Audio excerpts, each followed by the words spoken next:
Sudah 1 bulan vaksinasi tenaga kesehatan dilakukan sejak pertengahan Januari lalu. Baru 64,1% di Sumatera Selatan yang menerima dosis pertama, dan baru 18,36% dari jumlah tersebut menerima dosis kedua. Awalnya pemerintah daerah sempat menargetkan capaian vaksin untuk nakes tuntas di akhir Februari. Lambannya perkembangan vaksinasi nakes karena terkendala registrasi dan masalah kesehatan. Data Dinas Kesehatan Sumatera Selatan, sekitar 35% nakes tak lolos screening karena kondisi kesehatan tertentu dan penyakit penyerta. Pemerintah berencana merevisi aturan teknis yang memungkinkan nakes dan komorbid dapat divaksin, sehingga nakes yang sebelumnya ditunda atau batal divaksin bisa menjalani screening ulang.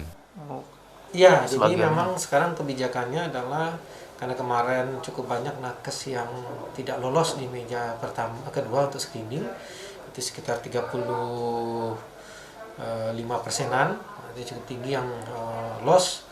Maka dengan adanya revisi Junis yang terbaru ini, itu kita lakukan konfirmasi ulang, ya kan, screening ulang untuk seluruh nakes yang tadinya masuk dalam kategori ditunda maupun batal vaksinasi. Dari 17 kabupaten kota di Sumsel, capaian vaksinasi nakes tertinggi di Kabupaten Lahat sekitar 88%. Meski ada penambahan penerima vaksin dari lansia dan kelompok komorbid, Sumsel optimis target vaksinasi dapat rampung akhir Februari.